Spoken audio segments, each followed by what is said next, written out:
London Underground Productions present On the Run, the story of London's clandestine broadcasting stations.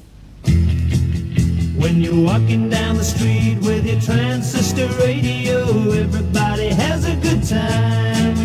You can dance to the beat of your transistor radio, even when the sun don't shine. You can hear your favorite rock and roll, rhythm and blues with a lot of soul. Yeah, oh, we love the pirate station. We love the pirate station. After the Marine Offences Act became law on August the 14th, 1967, the airwaves over Britain fell quiet. There was Radio 1, of course, but to a great many people, this was not enough. They wanted to hear the sound of the pirates, and it was found, but on land rather than from a ship off the coast, for just a little to one side of BBC Radio 1, from August 1968. Listeners in London could hear...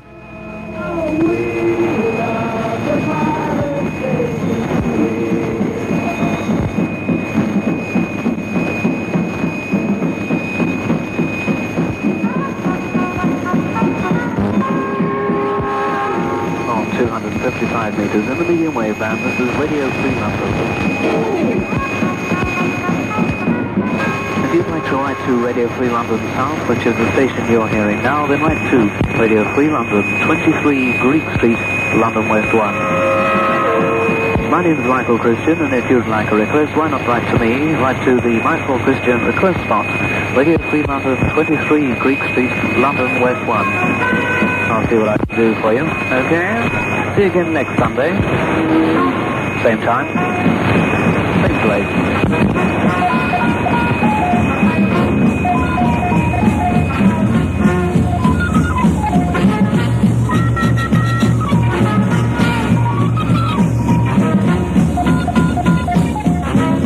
Radio Free London broadcasts from various locations in the London area, first on 203 metres and later on 255 metres medium wave. We asked Mike Lindsay how it all started. Well, the first time I got involved was when they were holding the Trafalgar Square rally, which was August the 17th, must have been 1968, I suppose. And if I remember rightly, we were on 255 metres. We worked all night on the 16th, getting the transmitter finished working and tuned up and so on, and we found a third floor flat somewhere in Kensington. I can't remember where it was exactly, but somewhere in Kensington. And there was a very tall block of flats on the other side of the road, and during the night we stealthily clambered up this block of flats and put an aerial from the top railing on the top floor of this block of flats across the road to our chimney, which was above our third floor. And the transmitter, we had a dummy transmitter which had valves that glowed and looked very much like a transmitter, but most of the components were duff. In fact, all the components were duff. The valves glowed, though, but they were mostly shorted energy grid or something terrible. But it looked very impressive, and it had big, thick wires coming out of it and so on and so forth. But the real transmitter was hidden in a loudspeaker box. And into this loudspeaker box we had going a cable cunningly disguised. Well, looked like a mains cable, but in fact it was 4-core wire. And on two of the cores we were putting in the audio, and on the other pair we were putting in the mains. And out of the thing there were two little glass tubes through the wood, and out of one of those glass tubes came the aerial, and out of the other went to the earth. And the transmitter sat away quite happily in there, and we gave a test transmission. I think it was about 6 o'clock in the morning.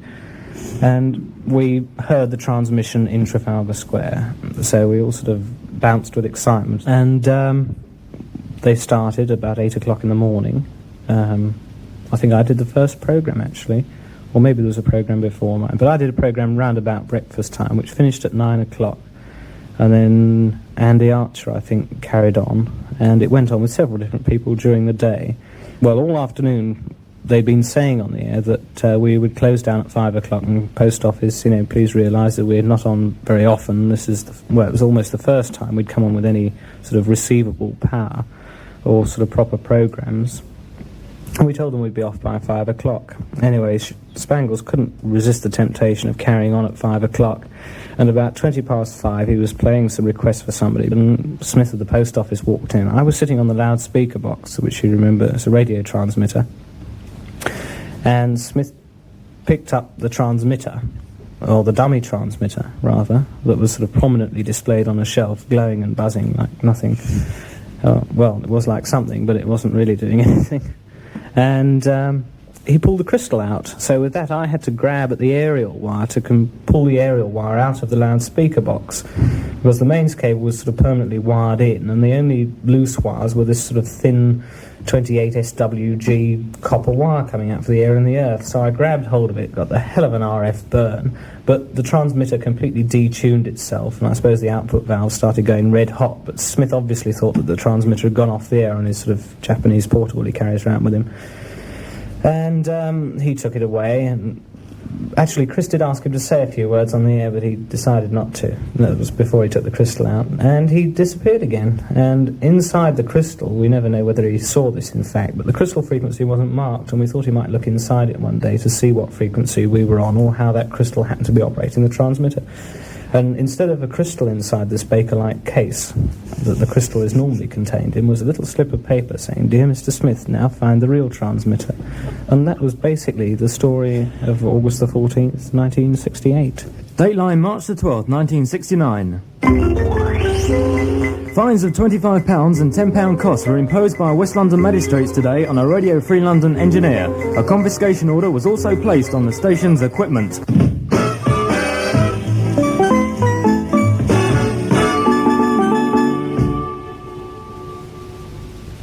But the station continued.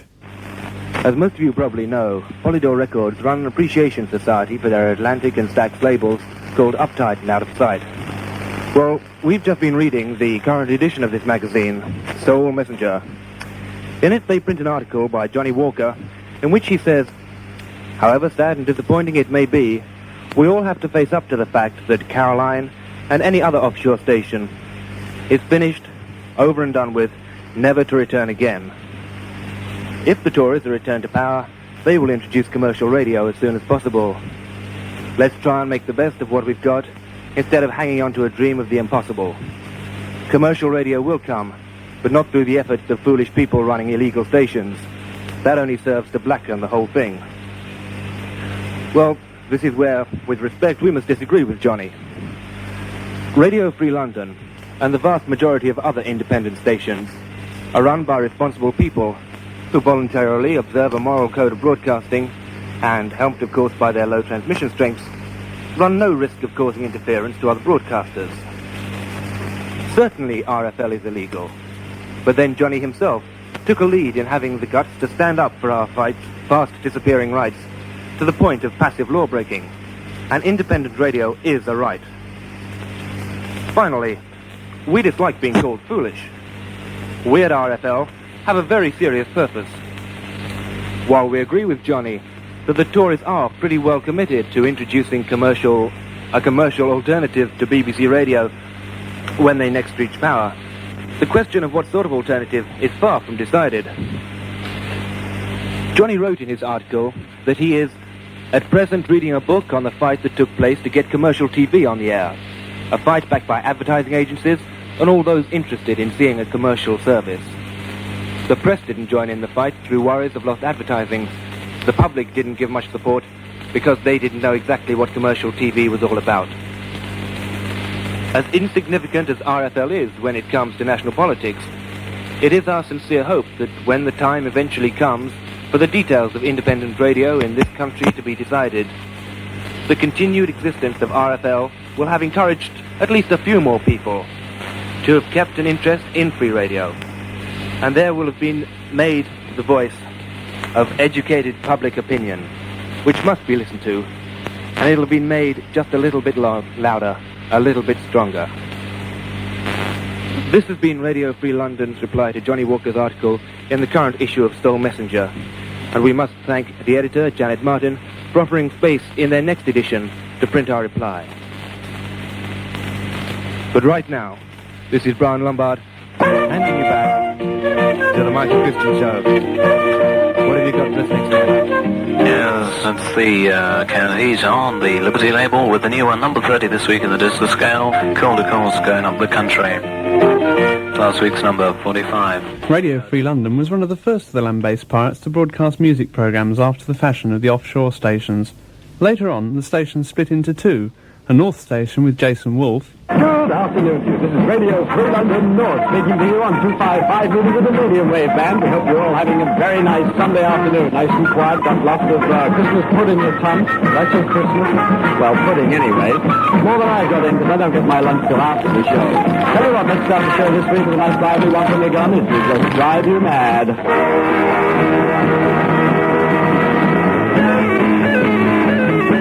On the South station with Michael Christian.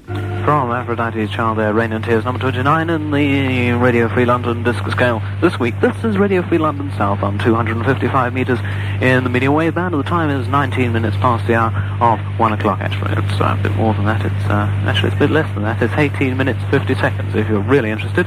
This is Radio Free London South on 255 metres in the medium wave band.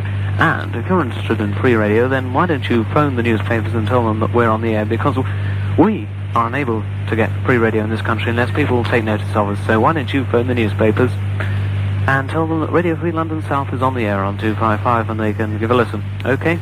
It's no good saying someone else will do it because they just won't. You'll have to do it. So you're the only trustworthy person we've got. Jason Wolfe had started doing Radio Free London as such, but it wasn't very many of the originals. It was basically him and Bud Ballou, and that was about it. Oh, and Chicago, who's now the radio engineer on Caroline and was on North Sea for some time.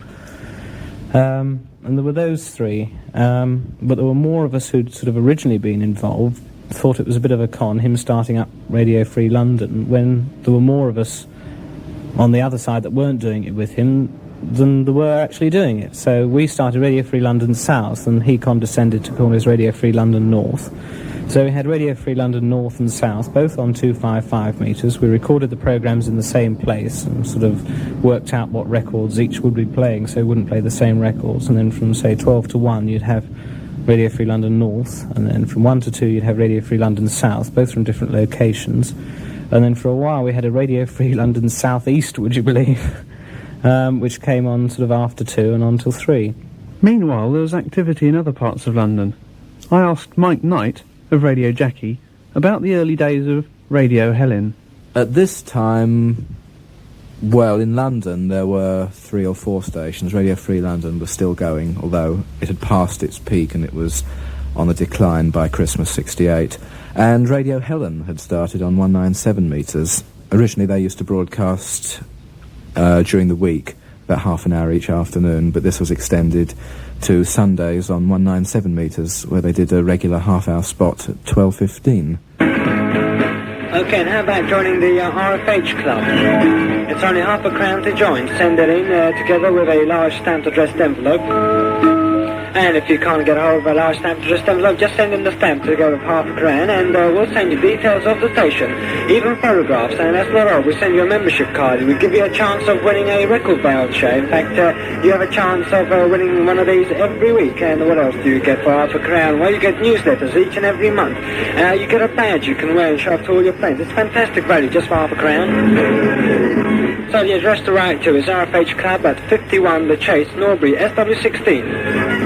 Radio Free Helen was soon joined by a number of other stations on 197 metres, and together they formed the Helen Broadcasting Network, consisting of a number of stations, each producing half an hour on Sundays, one following the other in a preset pattern.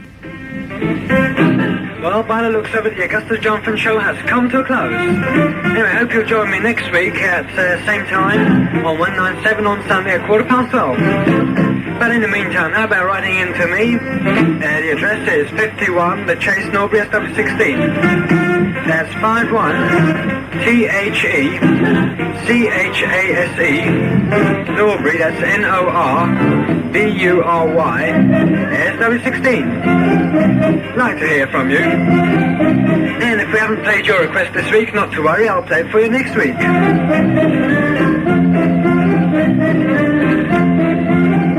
But in the meantime, keep your dials on 197 for more of the Helen Broadcasting Network. Right now, Helen 3 will be taking you through from quarter to 1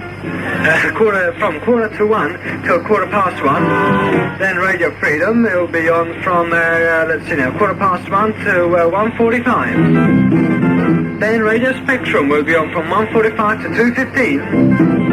And from 2:15 to 2:45, Radio Avenge will be taking you through. And of course at 2:45, Radio Telstar will be on the air. So I hope you can pick these up. And above all, look after yourselves, be good, ride into us. At 51, the Chase Norbury SW16. Bye for now, yours truly, Augustus Johnson, signing off until next week at 12:15 on 197.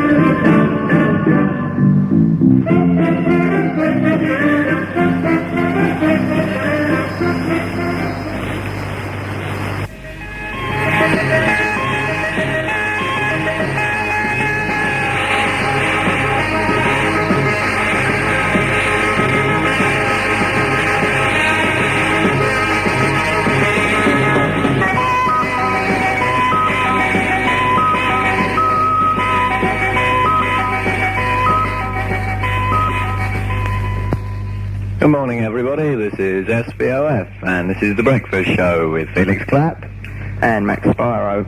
Radio Helen used to broadcast daily for half-hour periods, but they weren't reaching any great audience, so they decided to extend their transmissions to Sundays, and they broadcast for a half-hour period on Sunday afternoons from 12:15 until 12:45. But obviously you can't hope to gain a particularly great audience only broadcasting for half an hour, and the organisers of Helen didn't think it was safe to broadcast for longer than a half-hour period, so the only solution was to have a series of stations, each broadcasting a half-hour show, one following the other, which was the original idea of the Helen network. It's good in theory, but in practice it was a total failure. As a network, it began towards the end of 1968, at which time there were one or two stations. There was Radio Helen 1, which later became Helen South, and there was Radio Helen 2, Radio Helen 3, which became Helen North. And then various outsiders joined the organisation, like Radio Revenge, Radio Telstar, Radio Apollo, Radio Freedom, and even the almighty Radio Free Caroline came in on the 197 Helen network. On occasions, stations were raided by the post office, but the short broadcast times made it hard to get to a location in time. Some stations, however, felt that even if the post office didn't arrive, they could at least pretend they had. Better be closing now because GPO van's coming down the road. Is it coming down the road, Fred? Oh? No, we'll keep going until they actually come into the house. The GPO are here, folks. It's very tense. I was looking at them and there's this funny GPO van, and so we'll be going off the air any minute now. Oh, hold on, it's very exciting. This gets us fantastic publicity, you know.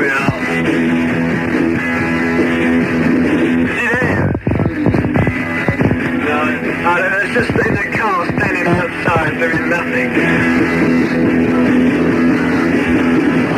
Okay, so let me remind you, this is Radio Free Helen, and our address to write to is 51, The Chase, Norbury, SW16. Radio Free Helen, broadcasting each and every week at 197, of course. That's us, Radio Free Helen. The only station to have one of these things. Exactly. And the GPO have arrived, but they're not actually coming into the studios yet. Oh, I'm getting nervous. Okay, no, I forgot a request there. One last request before the GPO puts us up here. Still outside, are they? Yeah, the GPO's still outside anyway. And I'd like to say hi to all the people I met at the party last night. Alright, I went to a party, remember? Yeah, well, you all asked me for requests, and I said I couldn't do them for you because there's so many of you. But I'll do them for you next week. But in the meantime, enjoy this record, because I think we're going to go off the air now. Hey, quickly!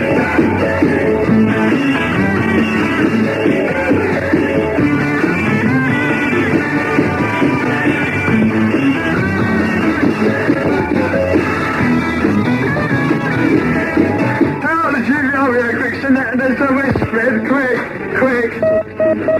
What is it, 3 dots or so? 3 dots and 3 dashes? I never did notice. Oh my God, it's the GPO fault! Unfortunately, the network idea, while sound in theory, tended to break down in practice when, for instance, there were technical problems.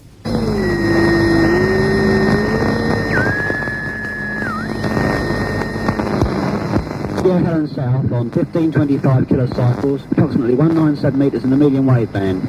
Due to slight transmitter trouble, we have not been on at 12:15, so we shall be on the first available free airspace after the last station has been due to broadcast. This is Radio Free Helen South on 197. Best of luck, everybody. See you in the week sometime. Ta-da. Thanks very much, Helen South. Sorry you weren't on, but still, we'll be listening later on. This is Radio Codswallop, by the way. Passing transmission, if possible, to Helen North, if you're there. Over. Other stations continued to join the network, initially with Radio Free Helen numbers, but later with station names, like Radio Rose, Radio Apollo, and the now famous Radio Jackie.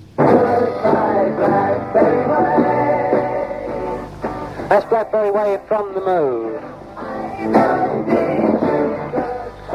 You're tuned to Radio Helen 6.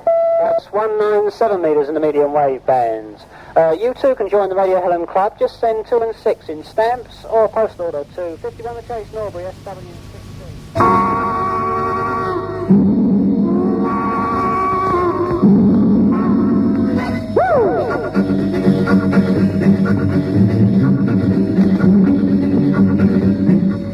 The time is 2:45. You're tuned to the Sound of Free Radio, Radio Apollo. And now it's the Hank Jefferson Show.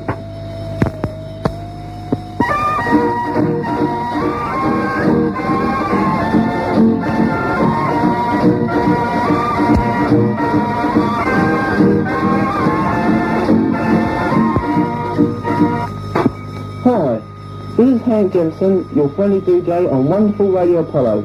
You're tuned to Wonderful Radio Apollo on 197 metres. For requests, comments and reception reports, please write to 243... By late 1968, the network had grown to such an extent that Sundays were covered for several hours, if not by Helen Broadcasting Network stations, then by other operators on the same frequency. This is a test transmission of Radio Free Caroline on 197. This is a test transmission of Radio Free Caroline on 197. This is a test transmission on 197 from Radio Free Caroline. Let me remind you that the Helen Broadcasting Network starts in 5 minutes with station Voice of Freedom. Can we have a record? Saturdays became used for testing purposes, some of which became quite humorous.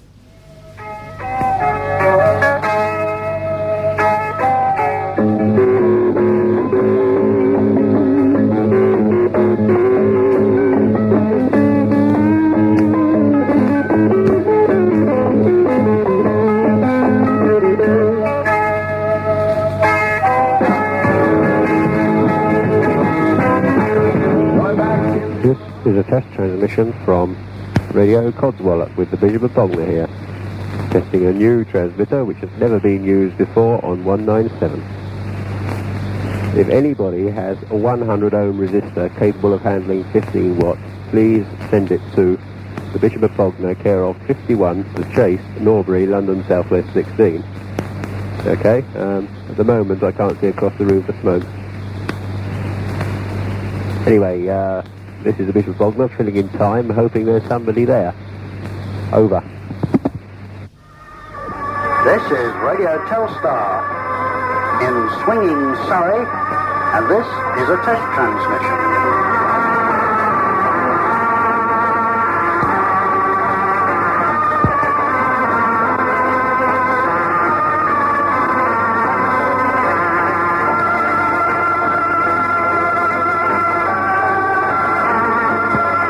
For the best in 69 sounds, tune Radio Telstar soon.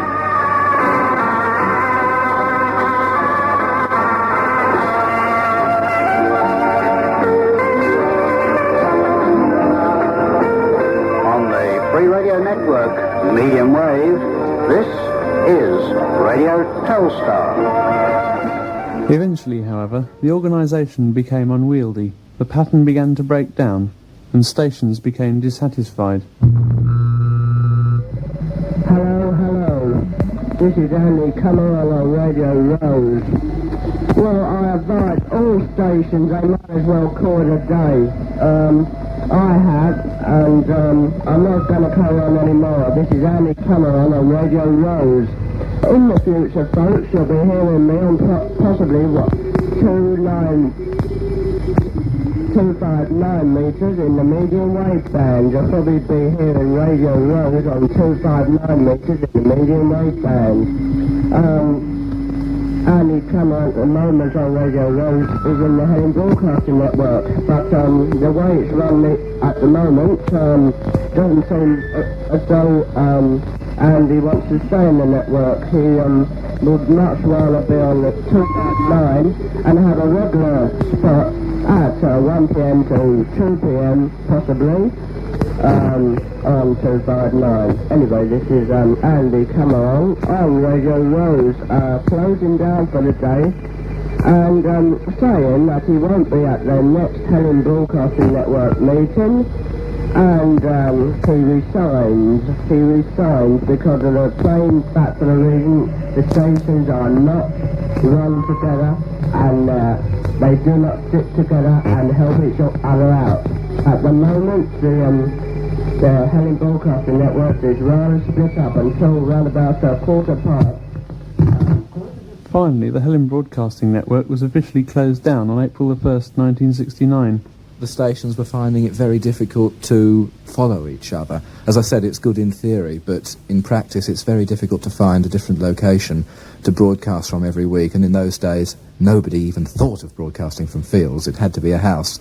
And of course that also meant an inferior aerial. Usually a garden would be, say, 50 or 60 foot long, and for a good transmission you need an aerial about 100 or 200 feet long. Therefore the signals were weak, the broadcasts were irregular, and that was really the breakdown of the Helen network. You're listening to On the Run, continuing the story of London's clandestine broadcasting stations.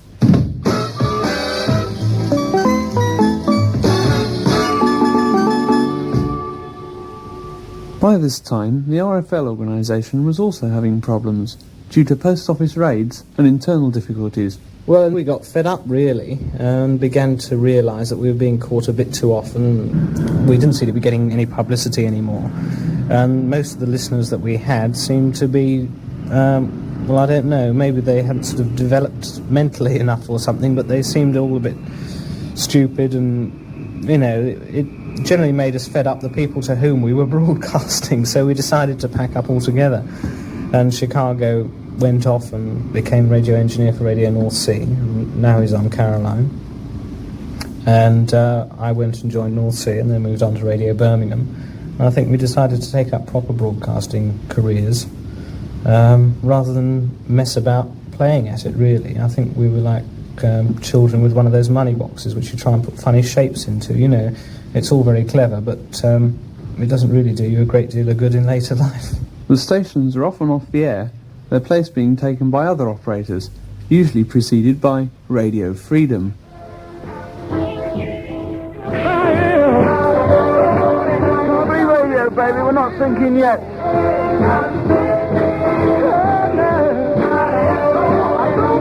don't know where she's going, but I want you. Okay, this is the Sound Off Free Radio. This is Phil Martindale on the 255 live show, baby, and we're going to keep on going here. Well, actually, we're not. We've got to go off the air in about 3 minutes, you see, and hand over to Radio Free London. Hello, Radio Free London. You're probably listening to us right now. You're getting all tuned up, ready to go on your show on the radio. Oh, God, I am trying, you know. Anyway, I'll play this last request now. I'm going to attempt to play this last request, and it's from the Four Tops, and it's for Oliver Chamberlain, who lives in Kew, and we meant to do this request the other day.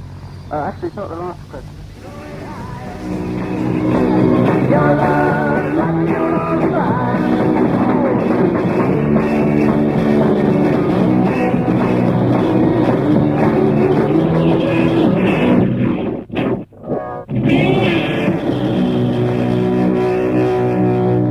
Elmer Gantry's Velvet Opera. Radio Freedom, 255 metres in the medium wave band. Thank you very much. This is Rob Ra.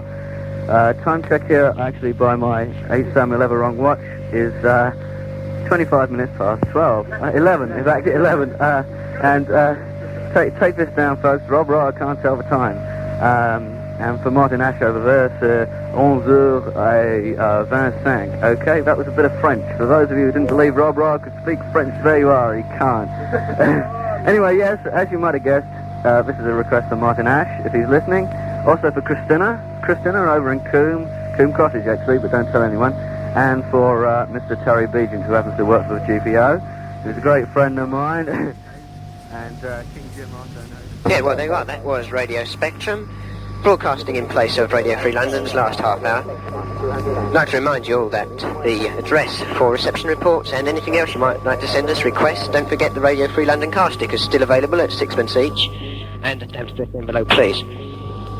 They're great things, man. 22 by 3 inches of white and black rubbish. And the address for either car stickers or anything you want to send Radio Free London or anything you want to send to Radio Spectrum is 23 Greek Street, London, W1. Unfortunately, we've got to go off the air now. Hope somebody else will come up and continue the fight for free radio. Cheerio. The post office became very active around this period, and several stations were raided, including Radio Freedom and Radio Apollo. Some of the 197 metre stations, however, continued to broadcast. Mike Knight takes up the story. When Helen closed down, the idea was to open up one big station, Radio Helen International, which was to broadcast on 227 metres. And the organisers of the HBN intended to, well, in a way, confiscate all the transmitters of the various stations in the Helen network, take them apart, and use the components to make one big transmitter, which is, you know, a ridiculous idea. It's just their way of getting everyone else off the air, so that they would be the only station broadcasting. Several stations fell in with this plan. Radio Jackie didn't, and at the same time fell out with the Helen Broadcasting Network. What happened to some of the other well-known stations in the network, like, for instance, Radio Telstar? Radio Telstar also decided to go its own way. After a short break, they recommenced transmissions on 207 metres, and then on 255 metres, and for the next few months they were reasonably successful, but after a massive GPO raid, they closed down, and I don't believe they've been heard of since.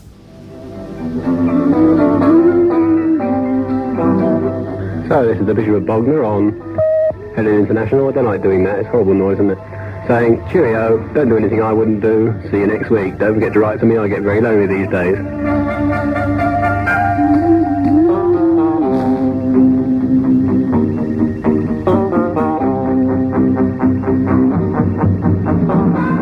However, there was another spate of GPO raids on June the 18th, 1969. Police and radio detection engineers called yesterday at 2 addresses in Outer London and discovered illegal radio transmitters, one of which was taken away. The raids took place in Sutton and Chesington. A GPO spokesman said that persons have been interviewed.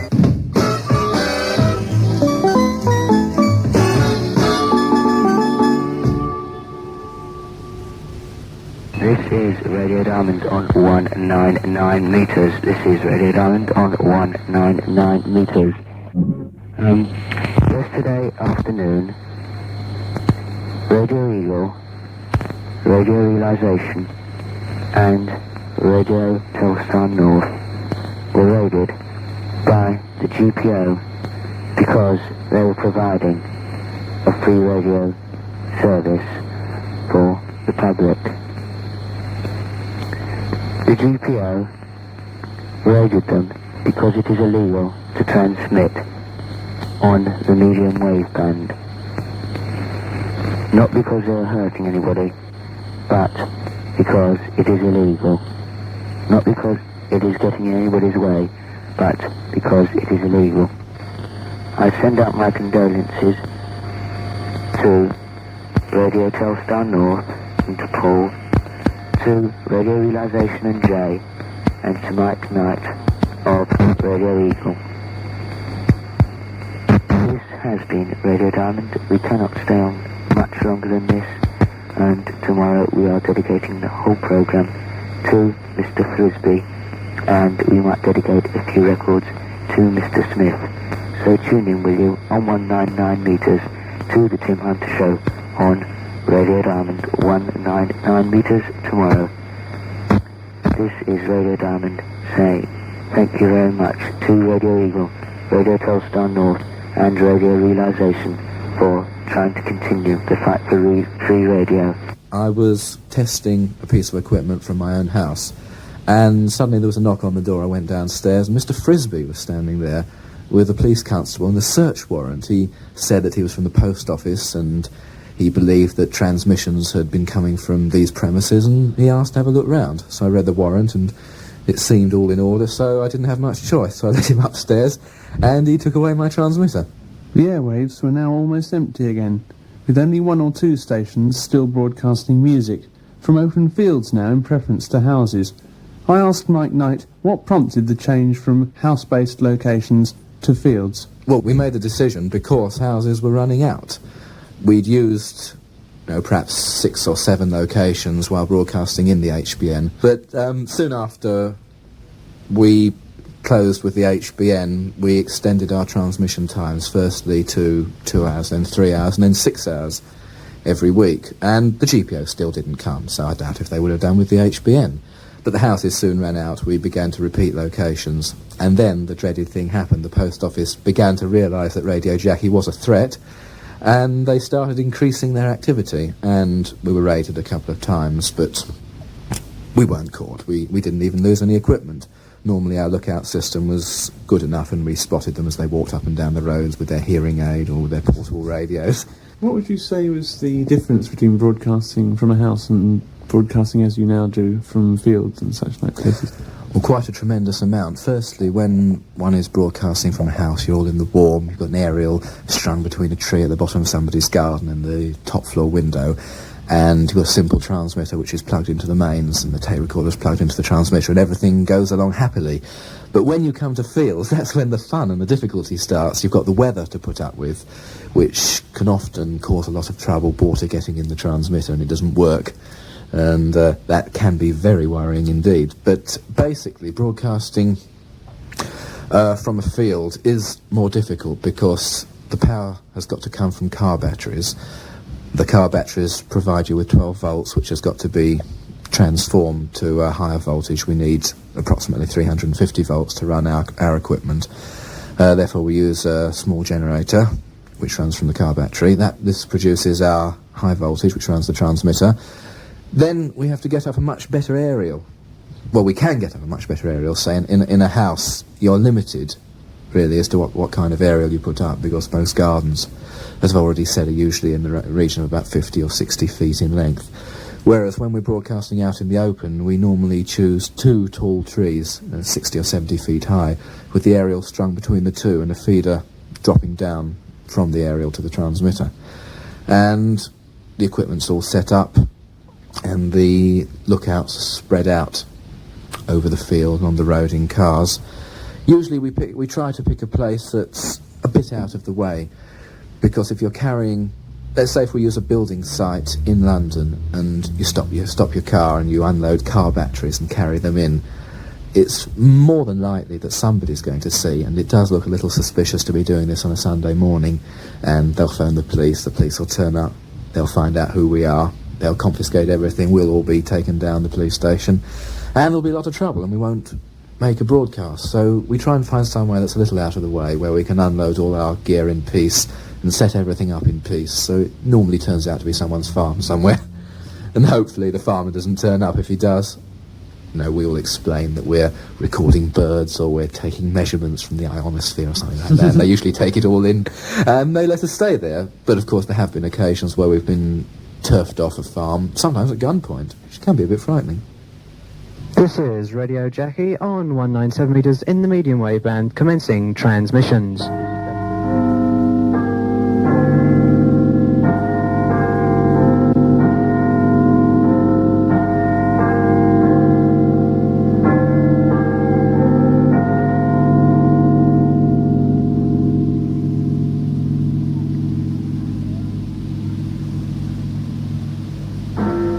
Unfortunately, whilst the broadcast stations were largely silent, a large number of irresponsible operators appeared on the hitherto respectable wavelengths of 197 and 255 metres, whose only interest appeared to be avoiding taking a radio amateur's examination, wasting valuable airspace and causing a great deal of interference.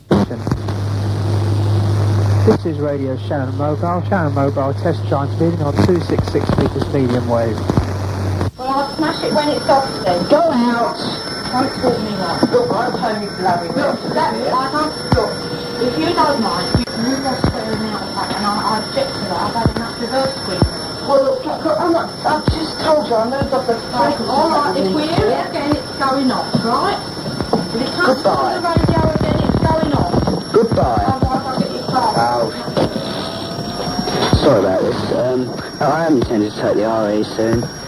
So, this station now QRT, and well, if you phone me up, I'll just ask to speak to Mike. Don't mention anything, any call signs or anything. Just say I want to speak to Mike because my mum's a bit funny, you see.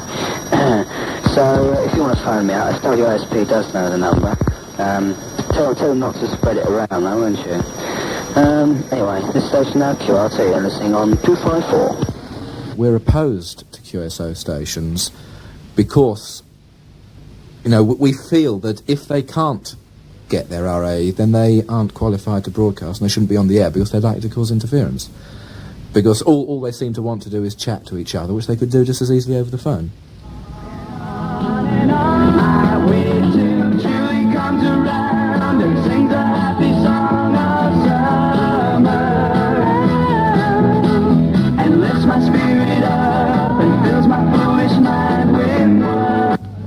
Currently running at number 11, that's the cufflinks, and when Julie comes around.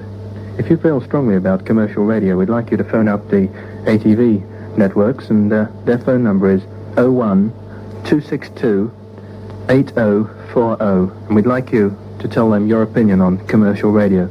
If you'll do that for us, we'll be mighty thankful. We'll be back on the air in 6 to 8 weeks' time, so if you write in, we'll read your letter out over the air then. This is Radio Deacon. To Her Majesty the Queen, a very good afternoon.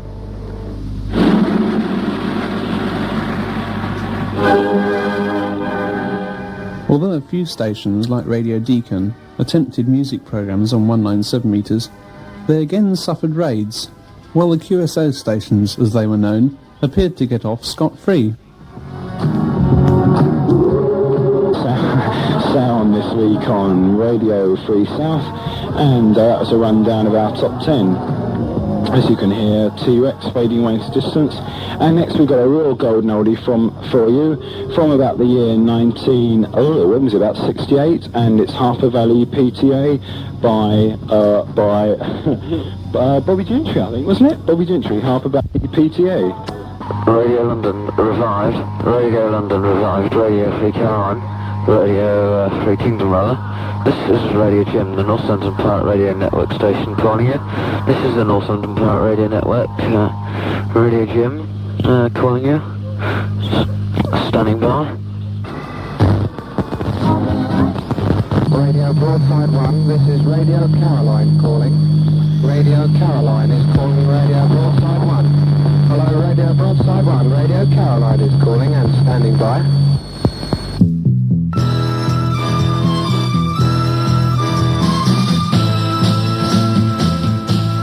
Interference and lack of airspace finally forced Radio Jackie to change frequency, first to 255, then finally to 227 metres, where they've remained ever since.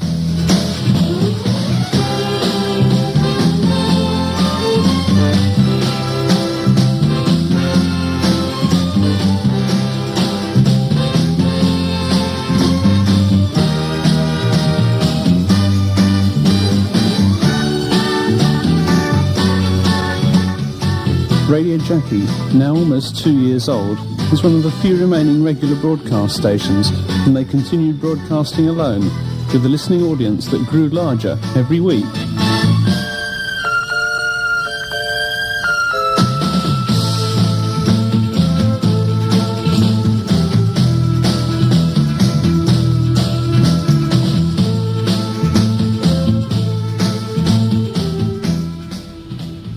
Jackie was the station around at that time.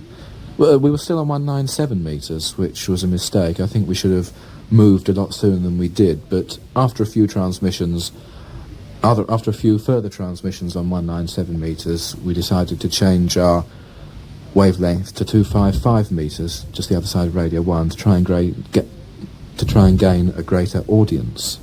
We also increased power at the same time from 15 watts to 50 watts, but this didn't seem to make all that much difference to our coverage.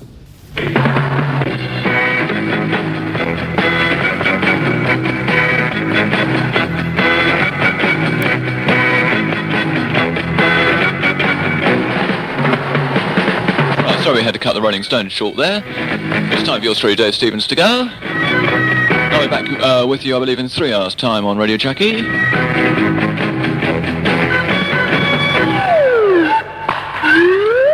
So don't forget to tune in 3 hours' time. We've got lots of great sounds coming for you. Right now, our brand new disc jockey, Ronnie Richards. And then 2 hours of Mike Knight. When everyone turns off, of course, then. Radio Jackie continued broadcasting throughout 1969 and 1970, suffering numerous raids, but always returning again the following week.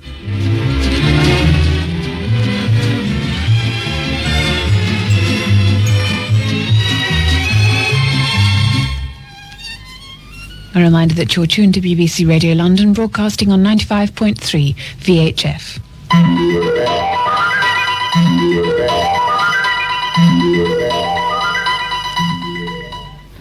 Police with tracker dogs and post office detection men raided a pirate radio station in South London yesterday. Radio Jackie, which was said to broadcast for 6 hours every Sunday afternoon, was manned by about 15 teenagers when the police arrived at Cannons Lane, Banstead. Most of them ran away when they saw the police approaching across a field, but several were rounded up and taken to Banstead Police Station before being released later.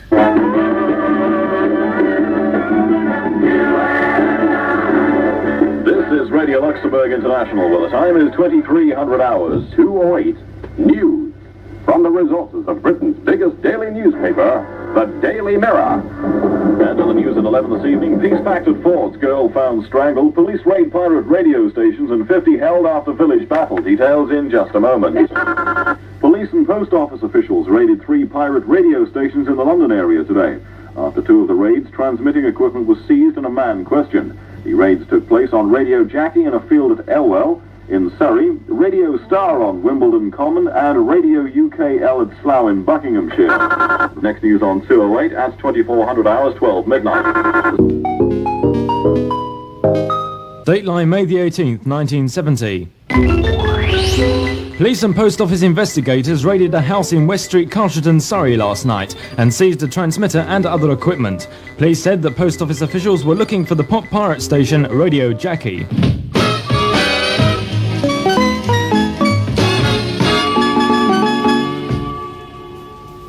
At first, our equipment didn't work all that well because we didn't really know much about broadcasting from car batteries. So we'd take along a flat car battery one day, or we wouldn't connect it up correctly. And to start with, when we were broadcasting in the open, our signal, although our aerial was perhaps a little better, our signals were far inferior to those that we'd put out from houses. But with time, we learned how to do it, and eventually Radio Jackie became quite a powerful and accepted station, broadcasting every week from the open, and it became generally well known how we did it and what we stood for. We got a lot of publicity in the local and the national press, not only when we were raided, but features on the station as well, which is obviously the sort of publicity we want. No one wants to hear that Radio Jackie is being caught and so was fined so much. They want to know about Radio Jackie and why it's broadcasting.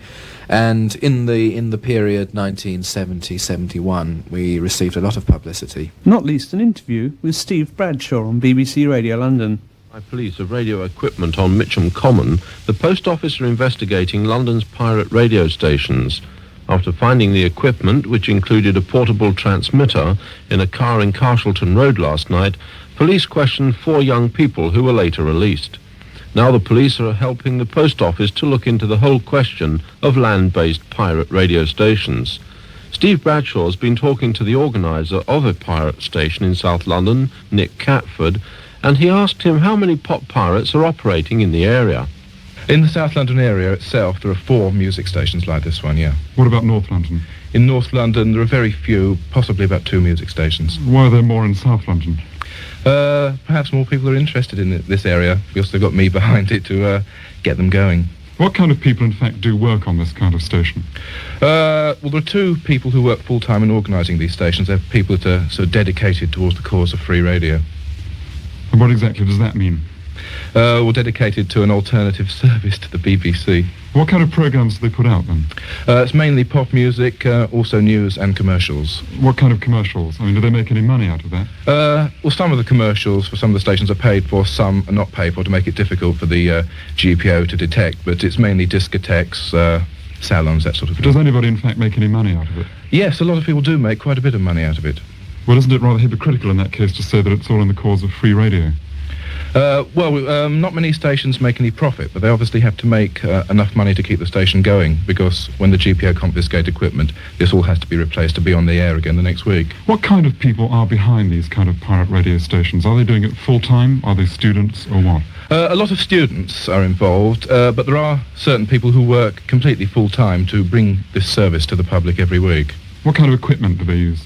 The equipment is mostly mobile, which can be operated from fields, from cars, etc., and is all home-built. This means that they can take it around wherever they want to go? They can take it around, set it up in the middle of a field and start transmitting. It's very simple. It also means they can't be tracked down? It's difficult to track it down, but you come from a different location every week. The GPO have to start again every week. How difficult is it for them to get hold of you? It's difficult in the fact that you're coming from the middle of a field. They've got to sort of walk along the field and spot you, but it's not really that difficult to track the station down. And what kind of close escapes and close shaves have you had? You must have had a lot.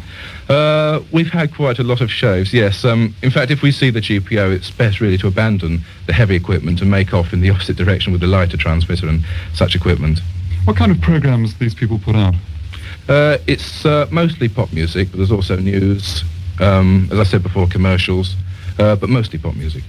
One of the things that's been held against you is that you're blotting out police wavelengths and other wavelengths used to transmit emergency messages. Oh, this is certainly untrue. Our wavelengths are very carefully chosen so as to interfere with nobody at all. But you can't get any publicity. How do people find out about you? Well, there is in fact a lot of publicity in the national and the local press, particularly when the stations are caught by the post office. Isn't this rather a dangerous game, really?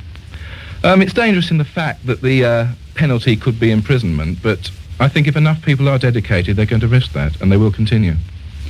Well, what about the licensing laws and so on that you offend? The GPO are obviously very hostile to you, as of course they must be. Indeed, Aren't yes. they and the police going to catch up with you in the end? Well, obviously, they do catch up with us, but as I said before, if you're dedicated, every time we're caught, some people will be prosecuted, but the station will always be back again the next week. One of the dedicated Scarlet Pimpernels of pirate radio. Then in February 1971, Radio Jackie introduced a completely new concept to pirate broadcasting. Maciel there, and yesterday. This is Radio Jackie broadcasting a test program on 94.4 MHz VHF, super quality FM, prior to our full opening in 7 minutes' time at 8 o'clock.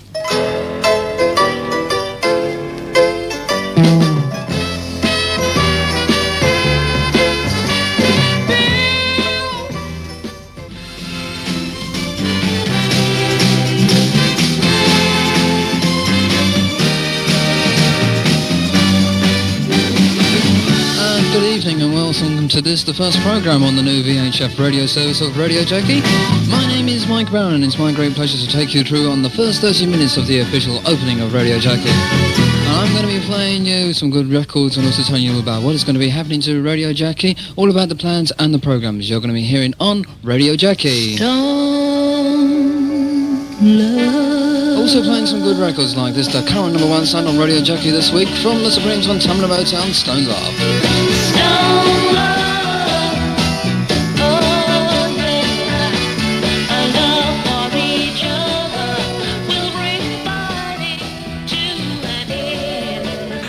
At first our programmes were very similar to those of medium wave, which consisted at that time basically of a top 40 format, but we decided that as this was VHF and this was quality radio, that we would specialise our programmes. There were quite a few plans to produce documentaries, plays and programmes like that, but this proved a little too difficult for us at the time because of the staff involved with Radio Jackie. They didn't have all that much spare time, and to produce a documentary or a play or a quiz takes quite a lot of preparation. So we stuck to music programmes, but we tended to specialise in each programme. For example, we might have a reggae programme or a soul or progressive. I think we had a little too much of that in the early days, but, you know, the staff tended to want to play the music they liked and not the music that the listeners liked, which I think was one of our big mistakes, and was, you know, one failure in our programme format over the years on VHF. Radio Jackie continued, broadcasting now on both VHF and medium wave. When Radio Jackie VHF first started, we had one raid, only one raid in our first year of broadcasting. In our second year of broadcasting, we were raided practically every week. Although we didn't lose much equipment, the broadcasts were greatly shortened. You know, for example, one of our broadcasts may last 4 minutes. The next week we'd last 1 hour. We'd get away with 3 hours the next week, then half an hour the next week. So we were losing a tremendous amount of our audience, and we were losing a lot of enthusiasm amongst the staff of the station as well. You're listening to On the Run, continuing the story of London's clandestine broadcasting stations.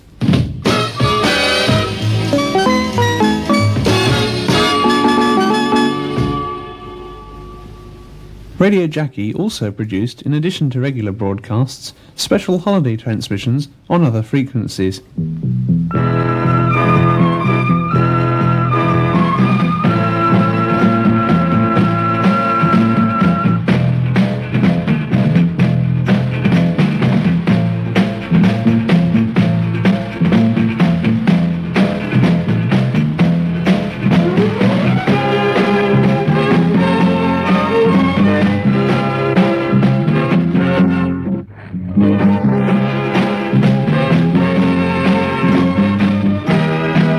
Broadcasting on 240 metres in the medium wave band, 1161 kHz, and also with a simultaneous transmission in the super quality VHF FM broadcast band 94.4 MHz. This is Radio Jackie. Radio Jackie is a free independent radio station and causes no interference to other broadcast stations or to any emergency services. Radio Jackie intends to continue transmitting clandestinely until a system of free enterprise radio is introduced into the United Kingdom. The mailing address of Radio Jackie for all reception reports, record requests and other correspondence is as follows. Care of Miss Frances Campbell at 70 Walton Road, East Molesey in Surrey. That's Miss Frances Campbell, 70 Walton Road, East Molesey in Surrey.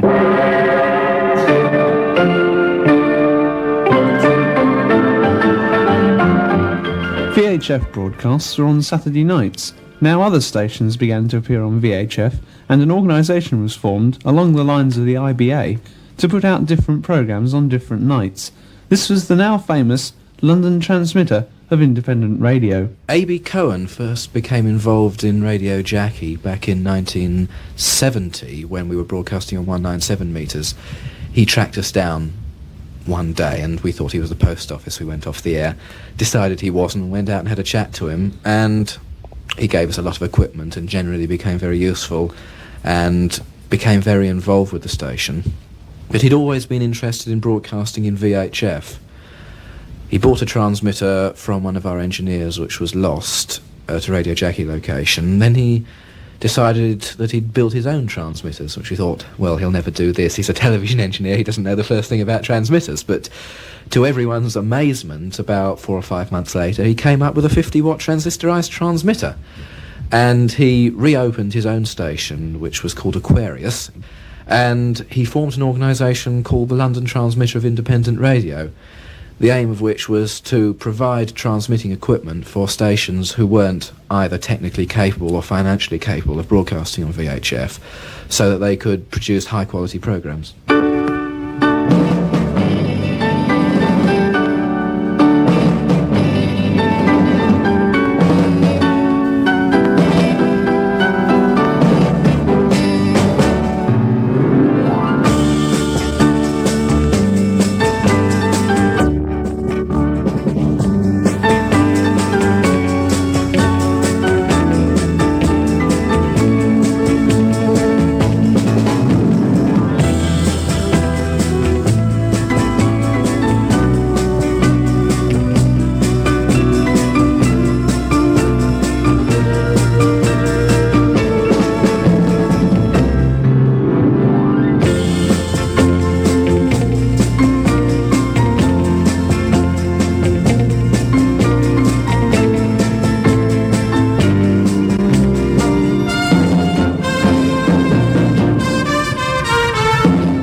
This is the London transmitter of independent radio, transmitting on 94.4 MHz in VHF FM. Radio Aquarius broadcast on Friday nights with light music.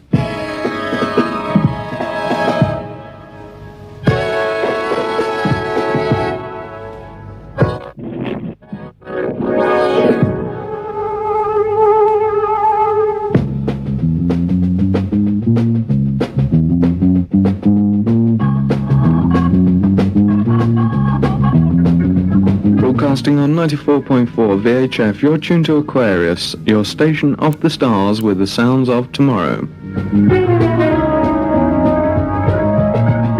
Good evening from my disc engineer, Barry, the transmitter engineers, Jim and Robert, and my executive producer, A.V. Cohen.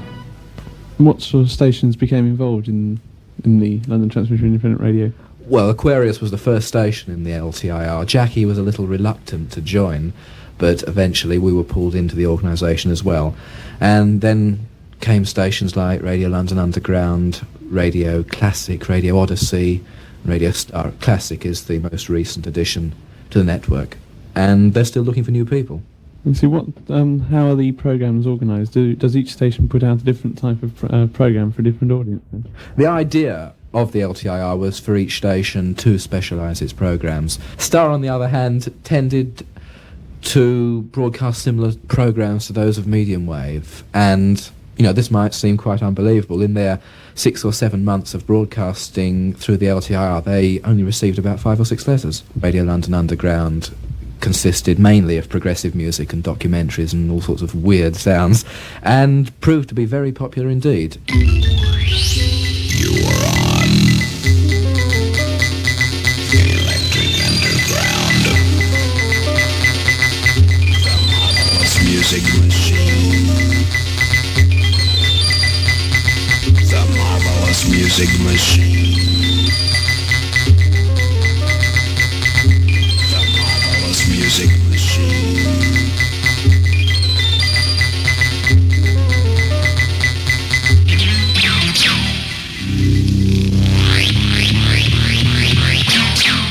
Broadcasting on 94.4 MHz VHF through the London transmitter of independent radio, this was the sound of Radio London Underground, which grew out of the London Underground programme on Radio Jackie VHF and began test transmissions late in 1971.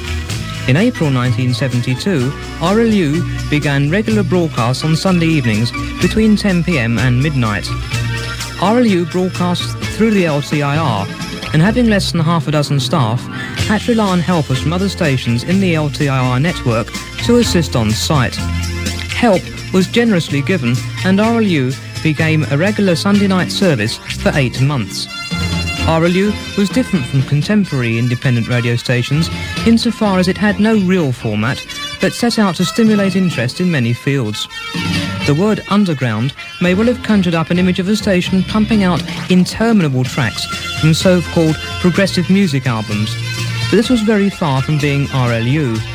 So-called progressive music was indeed played, as was an enormously wide variety of classical, semi-classical and pop records.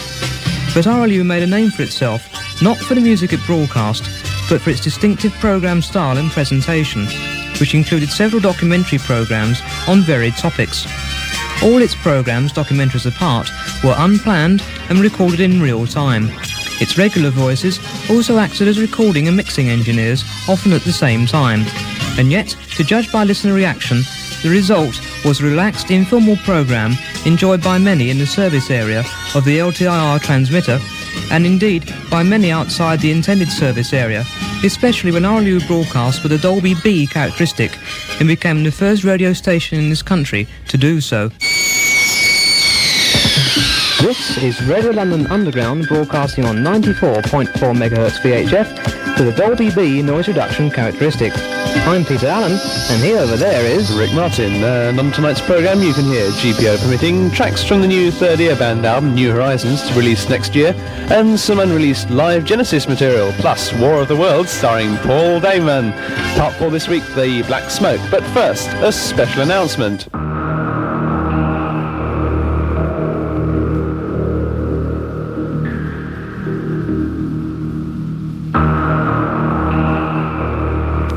Starting in 3 weeks' time, Radio London Underground presents the first part in a series entitled Journey into Inner Space, an introduction to the new age in words and music. This series aims to introduce the basic ideas of occult knowledge.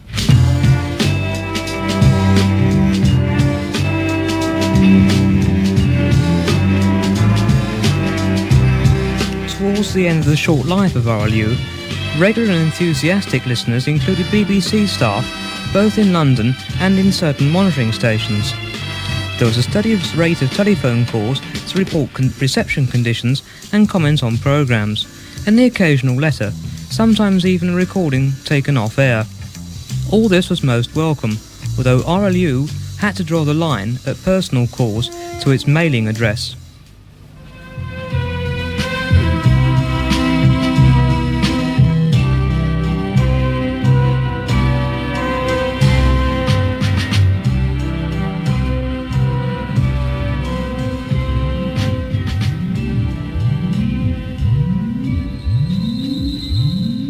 Sounds there taken from an astro-musical odyssey by Sounds Galactic.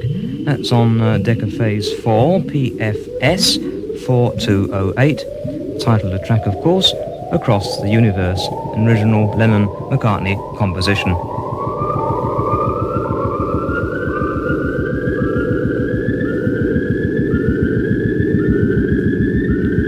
You're tuned to Radio London Underground, broadcasting on 94.4 MHz VHF through the London transmitter of independent radio.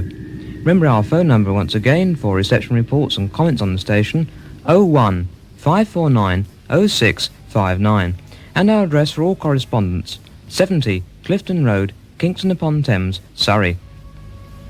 So one small thing about that address I just gave that I'd like you to note is that is for correspondence only. Entirely for correspondence. It's no use of calling round there because we shan't be there.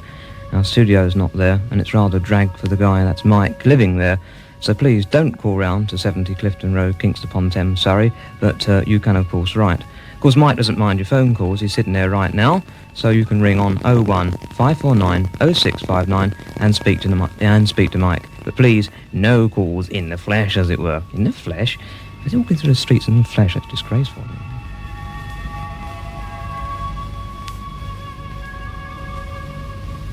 Sounds now of Space Hymns by Ramesses.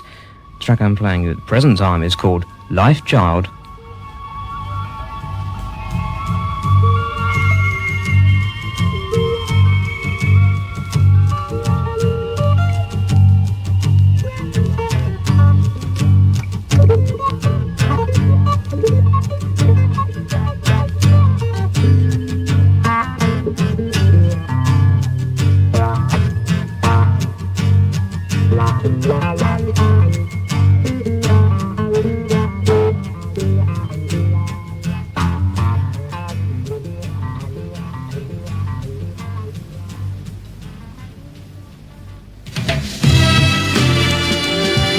But of course, there were other listeners whose job it was to pursue, pillage and prosecute the station in common with all independent or pirate stations. Official activity increased to such an extent by late 1972 that programmes were restricted to 1 hour, and usually only part of that actually broadcast before. This is Radio London Underground. We regret to inform our listeners that because of action by the authorities, we must interrupt our transmission now and go off the air. We apologise for any inconvenience caused in spoiling your entertainment, but this is, of course, due to circumstances beyond our control. We'll be back on the air at the usual time next week. Thank you for listening, and thank you for your continuing support.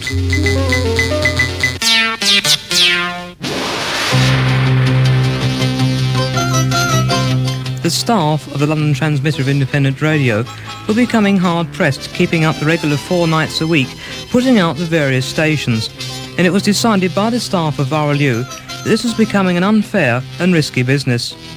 So on Christmas Eve 1972, RLU was heard for the last time, and a brief announcement from Rick Martin right at the end of the programme told the listeners the sad news, and RLU became yet another small part of the history of independent radio in this country.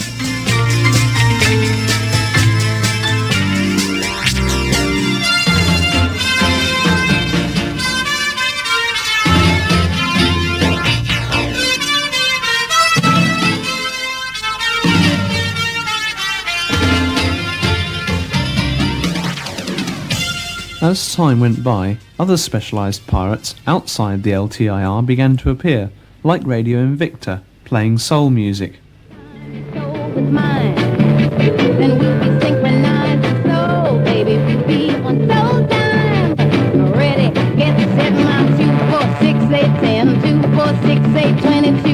That's right, this is Radio Invicta, your midnight soul station.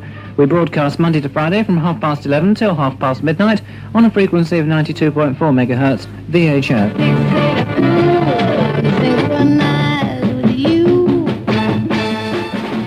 The Post Office now began to take action against the VHF pirates, alleging that they caused interference and blocked essential services. I asked Mike Knight what he thought of these allegations. They do, indeed, because a lot of the broadcast stations aren't run by qualified technicians. You get the small back bedroom pirate who's not a QSO merchant. He broadcasts music, but again he is likely to cause interference because he has no qualified technicians involved in his station. In Radio Jackie's case, we've got several radio amateurs involved, and therefore they know what they're doing, and we can make sure that we don't interfere with any other station. And to the best of my knowledge, we haven't. Unfortunately, Post Office action got heavier throughout 1972, and stations like Radio Invicta were forced to close down, if only temporarily. Prosecutions became more frequent, and fines became heavier. Well, the average fine a few years ago, when Radio Jackie was first caught, would be about £10 or £15. But today, someone would be lucky, I think, to get a fine of about £30, and fines of £80 or £90 are quite normal these days. And why do you think this is? Have magistrates and people got wise to the fact that these stations exist? Or is it just a general campaign to try and stamp them out, do you think? Well, in 1969 there weren't that many pop pirates around, land-based pop pirates, but since that period, over the 4 years since then, they've been increasing every month. And the Post Office activity has been increasing again, and a lot of stations have appeared in court. And therefore in 1969 it would have been rare for a magistrate to have a case of illicit transmitting, but now it's quite common. So he's obviously going to increase the fines. After Radio London Underground ceased transmissions on Christmas Eve 1972, its Sunday night place in the LTIR was taken by Radio Odyssey.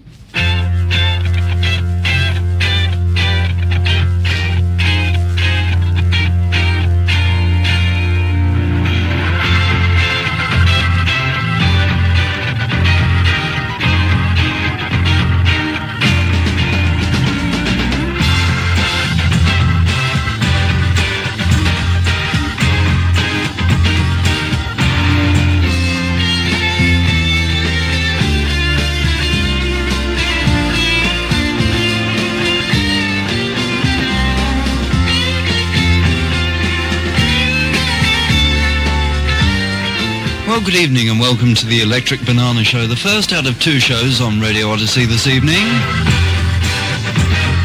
At 10 o'clock we have the in-concert program featuring this week's Focus. So that's something you ought to keep tuned for.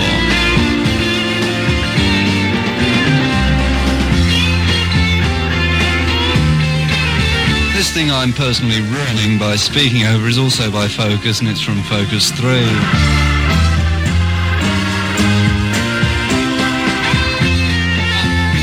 Alan Freeman.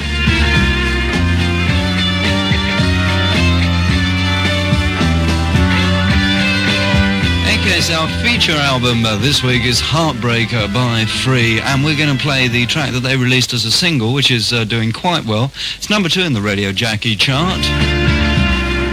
Free reformed, actually, after a breakup in 1972, and they've been producing some good sounds. This is Wishing Well.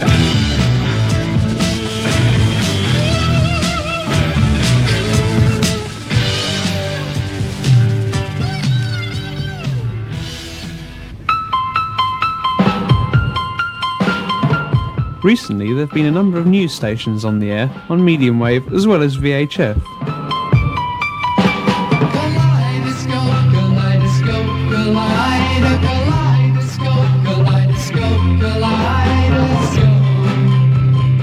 One of the most professional of these stations, Radio Kaleidoscope, has the services of a number of well-known Radio Jackie staff, unfortunately reducing Radio Jackie to a mere shadow of its former self.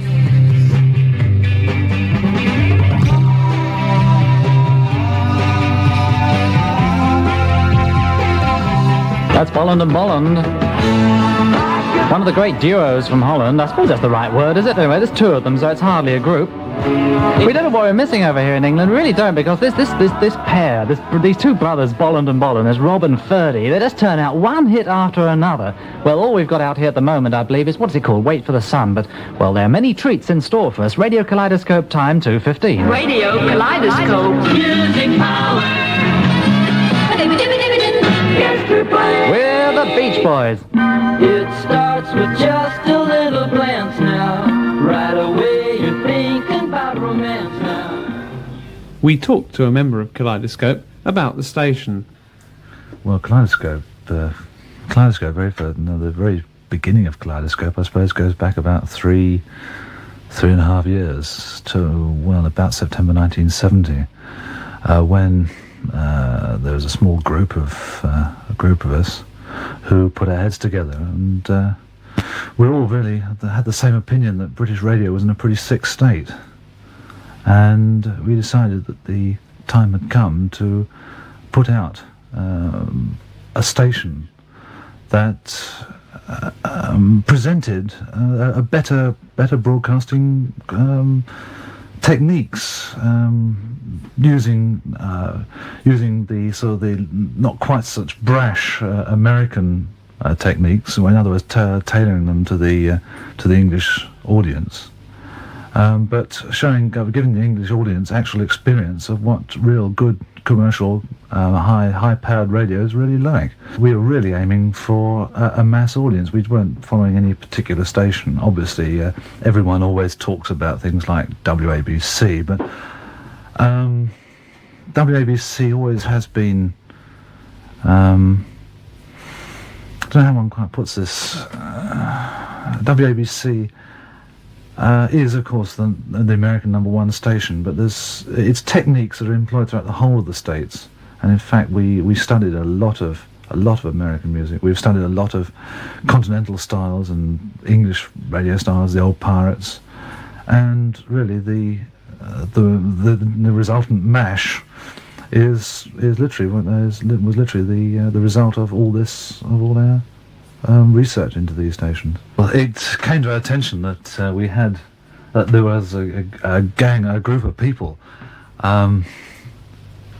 around who were thinking about launching a new radio station, and I knew that they had a great deal of experience in the actual business of clandestine broadcasting. They were quite probably the most experienced people in the country, if not the world, on this subject. And so I thought, well, no, if we're going to produce superior programming, we're going to need a superior crew to be able to run it. And what better time than now than when these people were around to just try and combine the two ideals. My side had the ideas regarding programming, and these other boys had the ideas on literally how to keep the station going.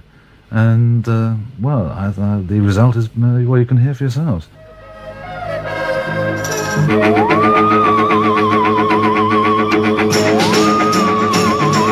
Back in time with the Beach Boys. Of course, Good Vibrations.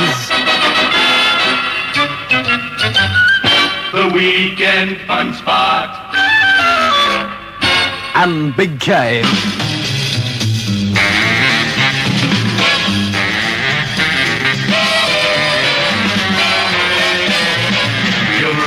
With Radio Kaleidoscope. We tried to maintain a sort of a broad-based, wide appeal radio. It's basically commercial pop. We're just being everybody's best friend. We're not furthering any political cause. We haven't even got an argument with the GPO. We haven't got arguments with anybody. The only thing we're trying to do is we're just trying to show people what they're missing. And no, the British people, it's like the Guinness advert. I've never had it because I don't like it. And this is so much the case with radio, is that nobody's prepared to experiment.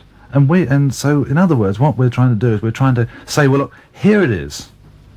This is what it's like. Do you like it? And by the response we're getting, I know people are loving it.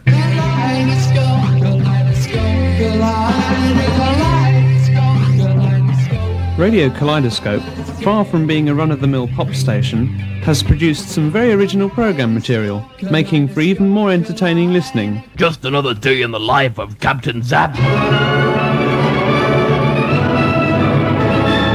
The story was conceived, written, regurgitated, acted, edited, and the tea was made by me. Well, I wanted to save money, you see. Colour by watercolour, produced by rubbing two sticks together, and was performed entirely naked. So remember, folks, if you're in deadly trouble, do not fear, Captain Zap is on hand. Unless, of course, the pubs are open.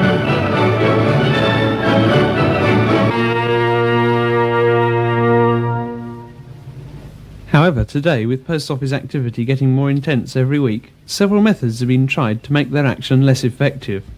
We've had several ideas which we've put into practice and they haven't proved that successful.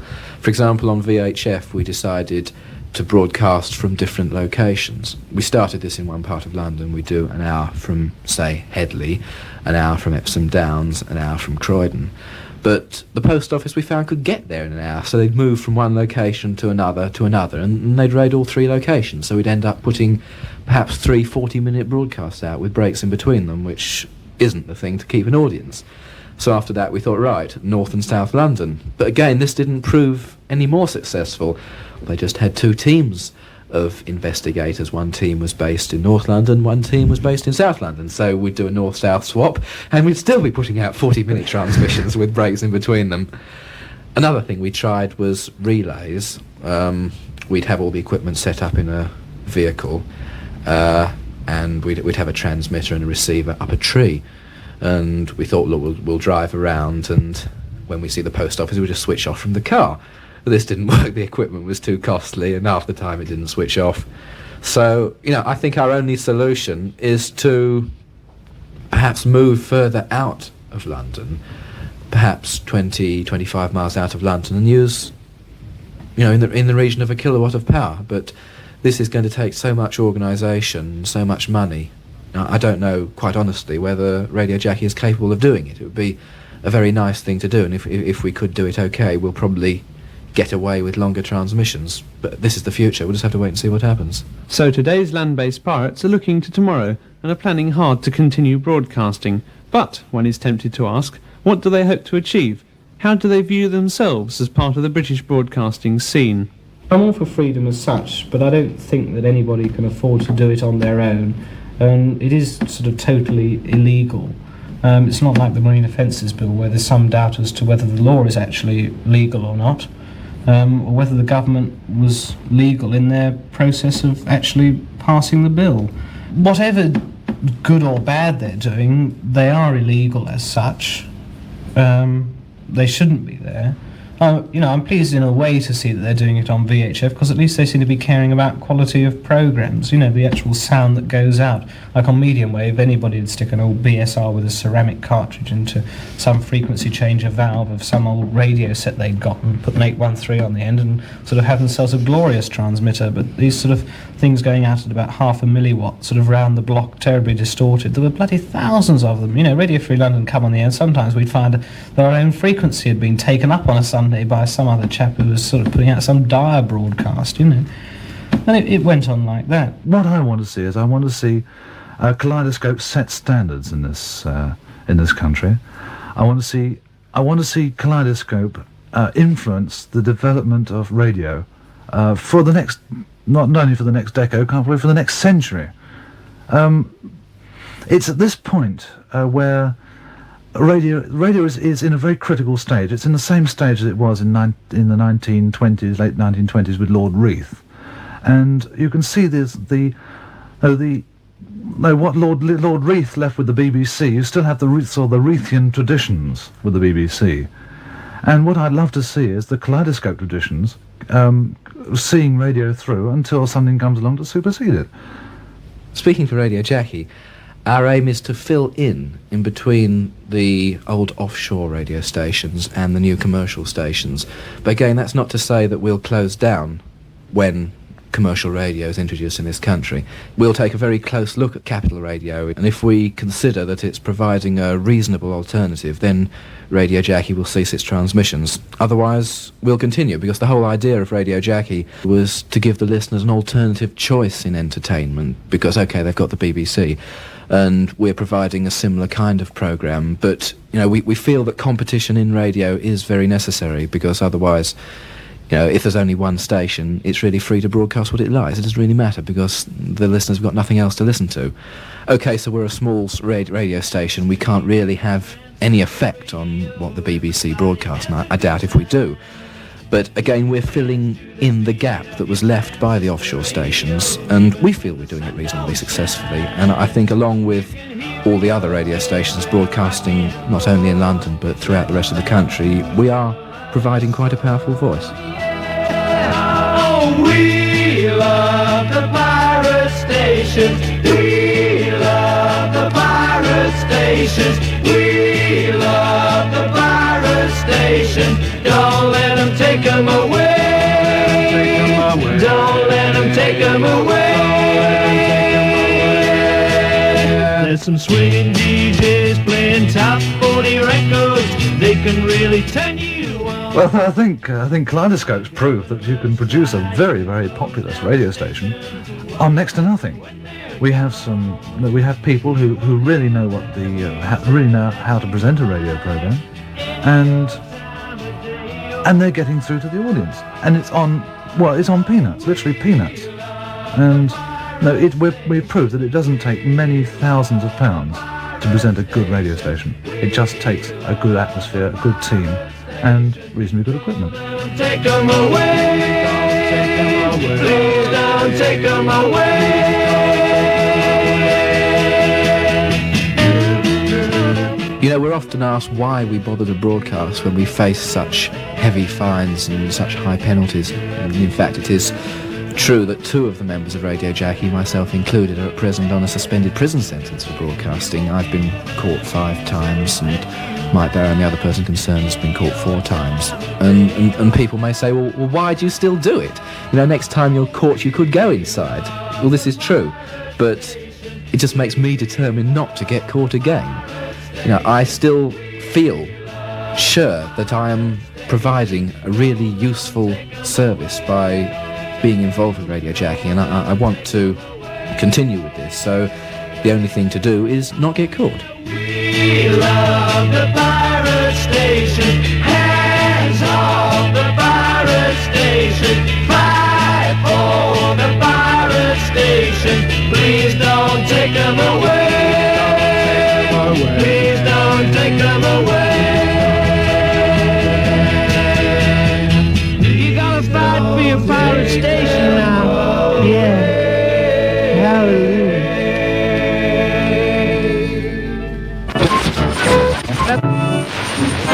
You have been listening to On the Run, the story of London's clandestine broadcasting stations. Narration was by Rick Martin, and the programme was produced by Rick Martin, Dave Townsend and John Harris. We'd like to thank Mike Knight, Michael Lindsay, Radio Kaleidoscope and the many other organisations who supplied tapes for the programme, which was a London Underground production.